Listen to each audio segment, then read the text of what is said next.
Представляете, что произойдет? Yellowstone супер галт дэлбэрүүл юу болохыг та төсөж чадах уу? Галт уулын халуун ус нуран замдаа таарлсан бүхний устган бүх чиглэлд дурсна. Скорость распространения Үсэн үеийн тархалтын хурд нь 350 км/цаг хүрнэ. Энэ үс маш халуун. Цельсийн 800 хэм хүртэл температуртай. Энэ пиццаны цугнаас 2 дахин халуун юм. Би лав дэлбэрч буй галт уулын дэргэд байхыг хүсэхгүй байна. в момент извержения. Иргэн тойрны 1200 км радиус дахь бүх амьдрал устгах болно. Америк тэр чигээр Помпей болж хувирна. Это будет катастрофа для Энэ бүхэл гаргийн хувьд мөн гамшиг болно. Үнс нь маш хурц хортой байна. Тэр олон жилийн турш агаарт тогтож нүгээр амьсгалах маш аюултай. Хүчлэг бороонууд орж эхэлнэ. Гэхдээ хамгийн муу нь энэ галт уулын ялгарл нь нарны туяад дэлхийн гадрууг дулаацуулах боломж өгөхгүй бүх гаргийг галт уулын өвөл шөнө нөмрөн авна. вулканическую зиму и ночь. Средняя Агаар мандлын дундаж температур Цельсийн 15 хэмээр буурна. Ердөө хэдхэн сарын дотор мөслөгийн үе болно. Yellowstone-ы дэлбэрэлт нь бас бусад супер галтуудыг дэлбэрэхэд хүргэнэ. Гараг даяар 10 магнитуудын хүчтэй газар хөдлөлт болж тархах болно. Энэ нь олон тэрбум хүний хувьд хүч төдий өгвөл манай технологийн соёл иргэншлийн төгсгөл болно. Yellowstone-ы дэлбэрэлтийн давтамжийг ойролцоогоор 500-аас 800 мянган жилд нэг удаа гэж үздэг. Сүүлийн тийм хүчтэй оргилолт нь 630 мянган жил 1000 гаруй жилийн өмнө болсон. Магадгүй дэлбэрэлт болоход хэдэн 10 мянган жилийн өмнө зай байгаа ч юм билүү.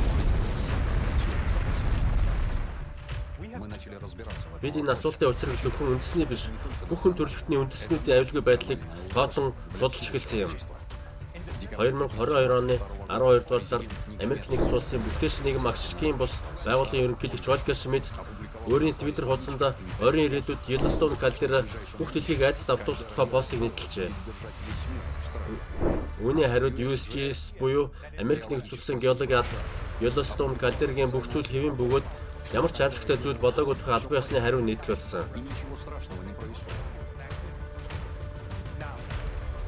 Одоо бид та бүхэнд бидний бие даасан мөрдөн шалгалтын дүнгийн тухай үүний үндсэн дээр нийтлэлийг бичсэн тухай ярих болно. Yellowstone-ы бүх зүйл USGS-ийн бидэнд баталж байгаа шиг хэм байна уу? USGS-ийн нийтлэлийн албан ёс заалтуудаас эхэлье. Галт уулын дэлбэрэлт хязээ болохыг хэрхэн тодорхойлохгүй гэд дэлбэрэлтийн өмнө болдог урдлын шинж тэмдгүүдийн жагсаалтыг тавьжээ. Yellowstone калдергийн сүүлийн хэдэн 10 жилдээ холбоотой пункт заалт бүрээр нь явж үзье. Эхний заалт. Мэдрэгдэх хүч газар хөдлөлтийн давтамж ба эрч хүчнийх нь өсөлт болно. Мы построили график. Бид USGS-ийн мэдээлэл өгөгдлөөр Yellowstone калдера бүсэд болсон газар хөдлөлийн график зураад бүх зүйл хэр их ноцтой байгаад гайхширсан. График количества землетрясений. Газар хөдлөлтийн тооны график нь өсөх хандлагатай байна. Үүнээс гарах асуулт. Магадгүй мэдрэгчийн тоон нэмэгдсэн юм болов? Хариулт нь үгүй ээ. Нет. Yellowstone калдерад олон жилийн турш байгаа газар хөдлөлт мэдрэгчдийн байршил нь маш бага магнитудад ирж байдаг. Тэгтээ ойролцоо магнитуудын бүх газар хөдлөлтийг бүрдэх боломжийг олгодог гэдгийг бид олж мэдсэн. Пункт статьи USGS-ийн нийтлэлийн хамгийн ихний заалтанд оргилолтын урдл шинж тэмдэг нь газар хөдлөлтийн давтамж нэмэгдэх гэж заасан аль хэдийн илэрч байгаа болж таарж байна. Бид мөн сүүлийн жилүүдэд дөрв ба түүнээс доош магнитуудын газар хөдлөлтийн тоо өсрэлтээр хэлбэрээр нэмэгдэж байгааг анзаарсан. Энэ чинь газар хөдлөлтийн эрч давтамжийн өсөлт шүү дээ. Өсрэлтэд байдгийн учир нь магманд мантийн гүнээс боломж руу даралтанд ор ийм хүч зүтгэлцтэй хэсэг хэсгээрээ гарч ирдэг байгаа юм. Потом мы решили Дараа нь посмотреть бид газар хөдлөлтийн гүний динамик байгаа эсхийг харахаар шийдсэн. и обнаружили, что в 2010 онд хамгийн олон газар хөдлөлт нь 11 км-ийн гүнд болж ирсэн. Харин 2022 он гэхэд 5 км-ийн гүнд бүртгэгдэх болсныг олж илрүүлсэн. То есть изменение Өөрөөр хэлбэл газар хөдлөлтийн гүний өөрчлөлт нь Yellowstone-ы газар доорх идэвхжил гадуур руу ойртож байгааг бидэнд хэлж байна. по мере подъема магмы Магма дээшлийн хэрээр хамгаалтын механизмд үүсдэг. породы схлопываются. Магма сэтрэлийн бүсийг чулуулаг тааж нурдаг. Тэгээд газар хөдлөлт болдог. Одоо газар хөдлөлт аль хэдийн 5 км-ийн гүнд болж байгаа нь энэ гүний зарццсыг магма аль хэдийн эдэж задлсан байна гэсэн үг. Энгийн математик. За 12 лет 12 жилийн дотор 6 км замынхын талаас илүү туулсан байна. Магма үлдсэн энэ замыг туулахад хэр хугацаа шаардлагатай вэ?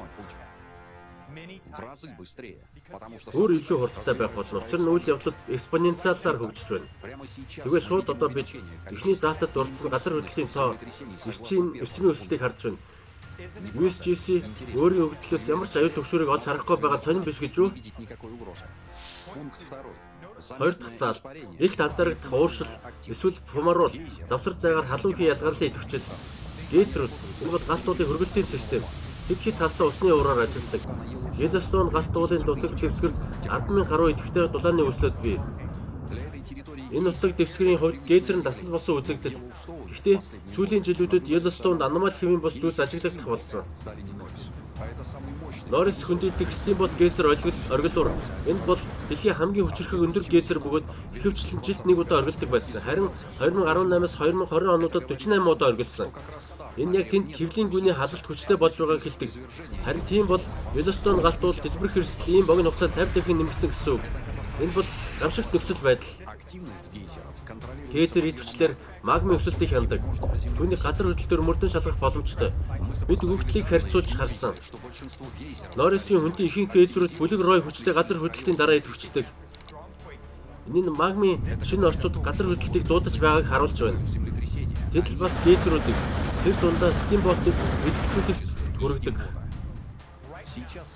Одоо бүх Йеллоустоун дахь газар хөдлөлт гейзерүүдийн хамгийн идэвхтэй бүс. Энэ бол Норрис хөндий. Йеллоустоун галтуудын сүүлчийн супер дэлбэрэлт 640 мянган жилийн өмнө Норрисын хөндийгөөс эхэлсэн нэлт болсон зүйл. Яг одоо энэ газар хөдлөлтийн тоо гейзерүүдийн идэвхжил нэмэгдэж байна. Тэгэд энэ түгшээж байна. Паркийн бусад хэсэг дэх гейзерүүдийн идэвхжил ямар байгаа вэ гэж та асууна. 2018 онд гейзер оргилууруудын идэвхжил синхрончлон явагдсан болохыг бид олж мэдсэн. Энэ үеэр бүх калорийн ихэнх гейзерүүд нэгэн зэрэг олон удаа оргилж эхэлсэн.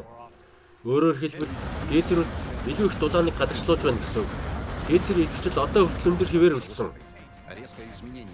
Сүүлийн жилүүдэд гейзерүүдийн ажиллах горимд гарч байгаа эрс өөрчлөлт энэ бол төгшүүр дохио. Аль хэдийн бүх калдерад мөн түүний эргэн тойрны гейзерүүд синхрончлогдож байна. Хоёр дахь заалт нь батлагдлаа. Гурав дахь заалт газар баг зэрэг үлээгдэж бөмбөйн. Ихэнхдээ Йеллоустouны гадаргуугийн өсөлт нь ба бууралтын хурд нь жилд 2-4 см байдаг. Харин 2013-аас 14 онд нутаг дэвсгэрийн өргөлтийн хурд гэнэт 5 дахин нэмэгдсэн. Норрис хөндийн бүсэд жилд 15 см хүртэл болсон. Яг тэр үед бүлэг рой газар хөдлөл болсон. Бизон үхрийн бие авч явах байдал хэвийн бус зүйлс ажиглагдсан. Асфальт хайлах тохиолдол гарсан. Энэ үед Йеллоустоун галтууд дэлбэрэхэд тун ойрхон байсан. Энэ нийгэмд ихээхэн сандарлыг дуудсан. Яг үүний дараагаас Йеллоустouны хяналтын ихэнх хөгжлүүдийг хааж эхэлсэн. Бид гадрын өргөлтийн асуудлыг сонирхсон. 1980 онд болсон Сент Хеленс галтуудын гамшигт дэлбэрэлт хөрс өргөцснөөс хойш 1 сарын дараа эхэлсэн болохыг олж мэдсэн. Йеллоустouнд аль хэдийн 2013 онд огцом өргөлт явагдсан. Ямар ч үед энэ нь дахин давтагдаж болох бөгөөд яаж дуусахыг хэн ч мэдэхгүй. Гурав дахь заалт нь асуултын тэмдэгтээ үлдлээ. Дөрөв дахь заалт дулааны урсгалын бага зэргийн өөрчлөлтүүд. Йеллоустоун бусад бүх твээс 30% илүү дулааныг яргуулдаг болж таарсан. Энэ яг л хойд Америкийн хайлуулах цуух шиг. Түүнийг байн халаахын тулд үргэлж нүүрс хийж нэгсэн. 2000-ад оноос хойш шинэ дулааны бүсүүдийн үүсэл ажиглагдаж байна. Дэлхийн гадруугийн хэвийн бус халаалтын зарим жишээ татцгаая. 2003 онд Норрис бүсэд шинэ дүүрэгт хөрсийн температур 94 градус Цельс хүртэл нэмэгдсэн. Ургамал шууд өгсөн. Зарим гейзерүүд буцалж хатаж байхгүй болсон. 2018 онд Терн нуурын дүрэгт 3 гагаас дээш талбайд ой мод өгч холцсон нүүрс болсон. Гадаргуугийн температур 60-аас 80 хэм байсан. 2014 онд асфальтын зам хайлахын үеийн оргил байсан. Сүүлийн жилүүдэд өвлийн улиралд хөрсний хэд халалтаас болж зарим газар цас хайлж байсныг нүдээр харсан хүмүүс тэмдэглэсэн. Дулааны бага зэргийн өөрчлөлтийн оронд хөрсний хэд халалтыг бид ажиглаж байна. Дөрөвдүгээр заалт батлагдлаа. Тав дахь заалт фумаруул халуунхийн найрлага эсвэл агуулмжийн харьцангуй өөрчлөлт. Олон нийтийн мэдээллийн хэрэгслүүдэд Йеллоустоун бүсэд гели дүрм маш их ялгардаг талаар маш их шуугин гарч байсан. Гэсэн хэдий ч дэлбэрлэлийг урьдчилан таамаглахад өөр нэг үзүүлэлт гели 3 ба гели 4-ийн изотопийн харьцаа чухал болж таарсан. Үүнд хайхрамжгүй ханддаг нь хачирхалтай. Гэхдээ яг энэ үзүүлэлт дэлбэрлэлтийн өмнө огцом нэмэгддэг. Бид янз бүрийн онуудад гарсан шинжлэх ухааны асуудлуудаас Гели 3 ба Гели 4-ийн харьцааны графикийг зурсан. Энэ 1985 онд 15.8 байсан бол 2003 онд 17 болтлоо өссөн байна. Лорисын хүндэд болон мөн калдерыг идэвхтэй хэсгүүдэд үзүүлэлт нь хэвийн бус өндөр утга бүхий бүсүүд оршдог. Яг тийм 17 гэсэн утга Йеллоустоун өмнөх дэлбэрэлтийн эрдэсээс илэрсэн болж таарсан. Тийм бол одоогийн Гели 3 ба Гели 4-ийн харьцаа нь ориглолт болох эцэгтэй төвшөнд хүрчихсэн болж таарч байна. Яагаад USGC дуугүй байна вэ? Бид үүнийг шинжлэх ухааны нийтлэлүүдээс олж мэдсэн. Харин тэд үүнийг мэддэггүй гэж юу? Дэлбэрэлт болохын шууд өмнөхөн хэдэн 7 хоног өдөр эсвэл хэдэн цагийн өмнө галт уулын хийн огцом ялгарл болдог. Энэ бол дэлбэрэлт эхлэхийн үнэн зөв богино хугацааны шинж тэмдэг. Тиймээс одоо Гелигээс бусад бүх хийн ялгарлтыг сайтар хянах шаардлагатай. Йеллоустоун бүсэд хийн ялгаруулалтыг хэмждэг мэдрэгчид байдгийг бид баттай мэднэ. Гэсэн хэдий ч одоо тэдний үзүүлэлтийг хүмүүс мэдэх боломжгүйгээр хаасан байна. USGC яагаад онлайн хийн хяналтыг мониторингийг хаасан бэ? Одоо хүн бүр харах боломжгүй болсон. Бидний олж мэдсэн мэдээлэлээс харсан ч хийн найрлагад өөрчлөлт орсон байна. 5 дугаар залт баталлаа. Дундын дүгнэлт. Бид USGC-ийн нийтлэлүүдээс дэлбэрэлтийн урд тохионы жагсаалтыг бүхэлд нь авч үзлээ. Үр дүн цочирдон байна. Эдгээр бүх шинж тэмдгүүд Йеллоустаунд ажиглаж байна. Гэсэн хэдий ч нийтлэлд гарах бичлэг байна. Дарах бичлэг байна. Урьдчилан шинж тэмдгүүд нь дэлбэрэлт эхлэхээс өмнө 7 хоног сар бүр хэдэн жилийн турш үргэлжилсээр байж болно. Эсвэл тэд ямар ч үед намдаж болно. Тэгвэл дэлбэрэлт болохгүй гэсэн байна. Эдгээр бүх шинж тэмдгүүд нь галт уул идэвхжлийн үр дагавар. Тиймээс ийм бичлэг байгаа юм уу? Тийм ээ. Галт уул олон мянган жилийн турш унтаа байсан. Гэхдээ тэр одоо дэлбэрэлтэд бэлдэж байна. Энэ сүүлийн 20 жилийн туршид төгсгөр төрөлм эрчтэй явагдаж байна. Тэгвэл Йеллоустоун галт уулын дэлбэрэлтийн гохыг нь дарах нь юу вэ? Шинжээчид магмын голомт дахь хайлмаг магмын хэмжээ чухал гол үзүүлэлт гэдэгтээ санал нэгддэг. Шинжлэх ухааны загваруудад хайсан магмын хэмжээ 35-аас 50% хүрэх үед дэлбэрэлт үүсэх магадaltaй гэж таамагладаг. Одоо хайсан магма нь хэр их байгаа вэ? 2022 оны 1-р дүгнэлтээр ихэд ойролцоогоор 20%, харин бусад 2010 оны дүгнэлтээр хайлмаг нь 32% гэж байсан. Тоонууд маш их ялгаатай байна. Хайлмгийн хэмжээг шууд бус өгөгдлөөр татсан, шууд хэмжих боломжгүй тул тооцоолох аргаас хамаарна. Хэрвээ 2010 оны тооцоо үнэн бол одоо голомт дахь хайлмаг магмаа дэлбэрэхэд хангалттай болсон байх ёстой.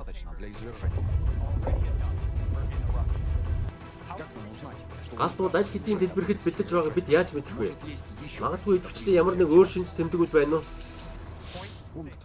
USGC-ийн жагсаалтад байхгүй. 6 дугаар залт.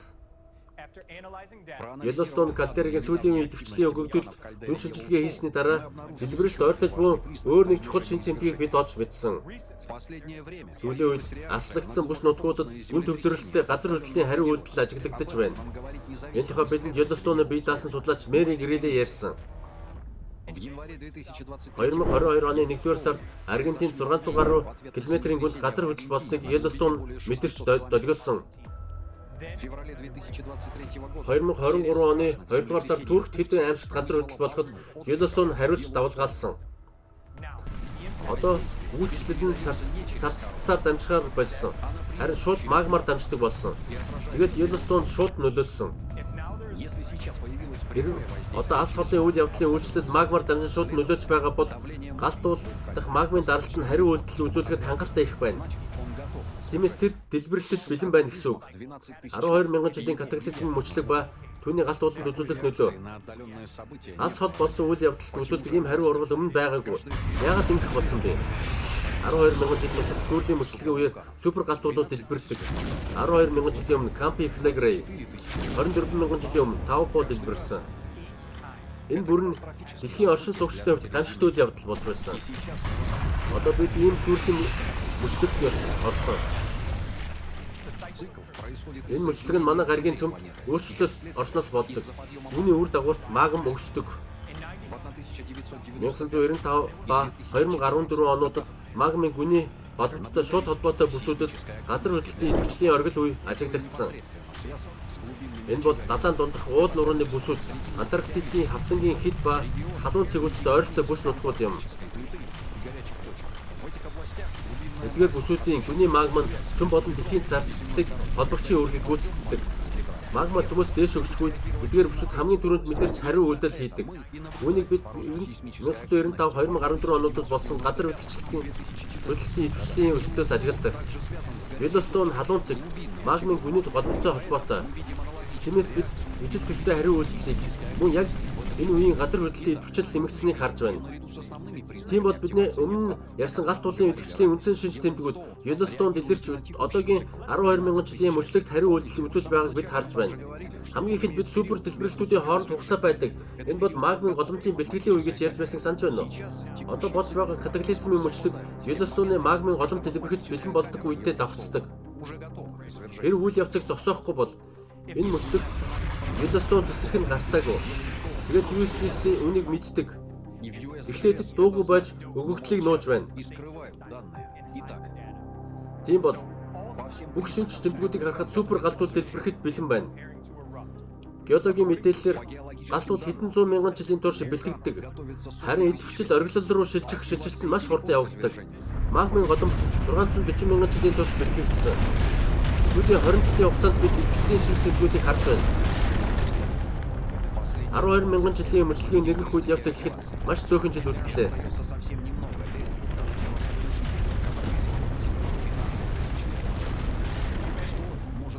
Юу галтуулын дэлбэрэлтийг цагаас өмнө юу өдөөж болох вэ? Эхлүүлэгч өдөөгч нь хүчтэй газар хөдлөлт, тэр дундаа гүн фокус газар хөдлөлт байж болно. Одоо газар хөдлөлтийн тоон нэмэгдэж байгааг бид мэднэ. Харин тийм бол дэлбэрэлтийн эрсдэл бас нэмэгдэж байна гэсэн үг. Өнөөдөр цөмийн зэвсэг хэрэглэх эрсдэл өндөр байна.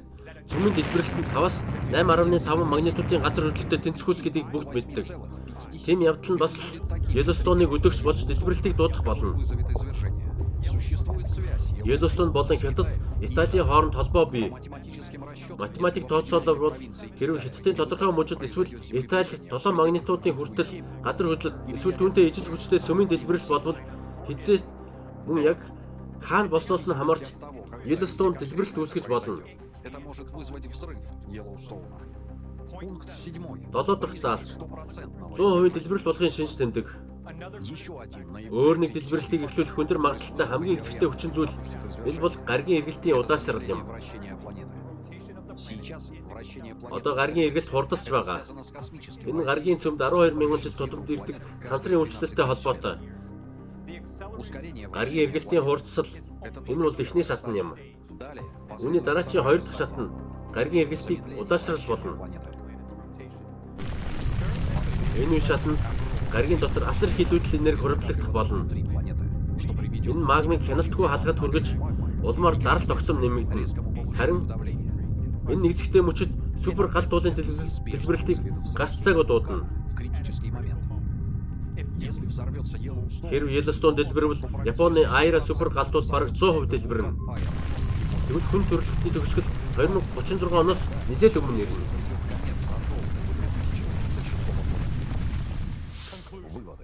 Дүгнэлтүүд. Гаригийн эргэлтийн чиг хандлагаас харахад удаашрал аль хэдийн эхэлж байна. Ойрын 2 жилд Йеллоустоны кальдера өнөхөр бүх дэлхийг айдас барина. Энэ тухай Ольга Шмидт хүртээлч нэмийн платформ дээр гарсан видеонд өгүүлж өөрийн Twitter хуудсандаа нийтлсэн постын тухай бас дурдсан. USGS-ийн хариулт буцаж эргэцгээе. Тэд Йеллоустон ямар нэг идэвхжлийн шинж тэмдгийг харуулахгүй байна. Идэвхжлийн хэвийн төвшөнд оршиж байна. Ямар ч дэлбэрэлт үүсгэх шинж тэмдэг эсвэл ямар нэг урьдчилсан дохио нөхцөл байхгүй байна. Энэ дүгнэлтийг бүх дэлхийн Йеллоустон болон бусад кальдеруудыг судалдаг галт уул судлаачид хуваалцаж байна гэж бичжээ. Мэдээлэлд дүн шинжилгээ хийсний дараа нөхцөл байдал маш ноцтой гэдгийг бид ойлгосон. Гэхдээ яагаад USGS галт уулын бүх зүйл хэвэн гэж зүтгээд байна вэ? Биднийг тайвшруулдаг эрдэмтдэд итгэх шаардлага бидэнд байна уу? Эндээ асуудал нь маш ноцтой. Үүнээс бидний амьдрал шалтгаалдаг штеп. Тэд сар бүр Йеллоустоны идэвхжлийн талаар тайланг нийтэлдэг. Бид хийн өгөгдлүүд болон нийтэд нээлттэй биш байгааг анзаарсан. Хэрв температур мэдрэгчийн сайт руу орвол ихэнх мэдрэгчүүд ажиллахгүй, температурыг тусгаж харуулдаг. Би даасан судлаач Мэри Грилийн хэлснээр сейсмограммуудад USGS-ийн вебсайтаас хамаагүй олон газар хөдлөх байдаг. Тэгээд ч зогсохгүй бүтээгч нэгэн төслийн бүлэг шинжээчид дэлхийн хямрал, бидний аврал, хэв нэгдэлтийн форум дээр газар хөдлөлтийн гол албатуудад хөгжлүүдийг өөрчилж хуурдаг. Тэр дунд бас USGS-ч ирдэг болохыг харуулсан юм.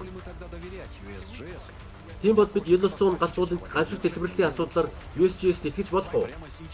Яг одоо USGS галт уул хараахан дэлбэрээгүй байна гэж ярьдаг. Гэхдээ бид 20 жилийн турш галт уул дэлбэрэх бэлтгэлээ хангаж байгааг харж байна. Бидний шинжилсэн өгөгдлүүд бүрэн биш гэдгийг бид ойлгож байна. Гэхдээ тэдний үндсэн дээр хүртэл галт уул сэтэрнэ. Yellowstone 640 мянган жилийн турш бэлдсэн супер дэлбэрэлттэй аль хэдийн бэлэн гэдгийг харж байна. Энэ мөч нь бидний орж ирсэн 12 мянган жилийн сүрлийн мөрчлөгтэй давхцаж байна. Ирэх жилүүдэд Yellowstone супер галт уул өөрийн төвчлэрээ дэлхийн оршин суугчдыг баггүй айлгах болно. Яагаад дэлхийн шилдэг галт уул судлаачид Твиттерт USGS-ийн хариуцлагыг зөвшөөрдөг вэ? Өөрсдийн нэр хүндийг эрсдэлд оруулж үннийг нууж байна вэ? Бүх зүйл маш энгийн. Ийм хэмжээний дэлбэрэлт нь дэлхий дээрх олон тэрбум хүнийг үхэлд нь хүргэнэ. Аль хэдийн төгшүүрийн дохио зохих шаардлагатай болсон. Гэхдээ хэн үүний хариуцлагыг үүрэх вэ? Эрдэмтэд яагаад чимээгүй байдаг вэ? Хариулт нь энгийн. Хэрв галт уул дэлбэрвэл бүгд үхнэ. Дараа нь эрдэмтэд хариуцлага хүлээх шаардлагагүй. Харин хэрв дэлбэрэлт болохгүй тэхний зүг болно гэсэн үг. Хэрэглэгчийн хвшлийн нийгэмд энэ байдлаас гарах гарц байхгүй. Бид Yellowstone дэлбэрэлтээ юу ч хийж чадахгүй. Хүн төрөлхтнийг авч чадахгүй. Зөвхөн нийгмийн бүтээч хэлбэртэл бид бүгдийг хийх боломжтой. Ямар ч галт уулын дэлбэрэлтийг урьдчилан мэднэ. Галт уулыг дэвтгчүүлэхгүйгээр галт уулын даралтыг уурлах технологи найдвартай ашиглаж болно. Гэхдээ хамгийн чухал нь олон тэрбум хүний амийг хамгаалах ёстой юм.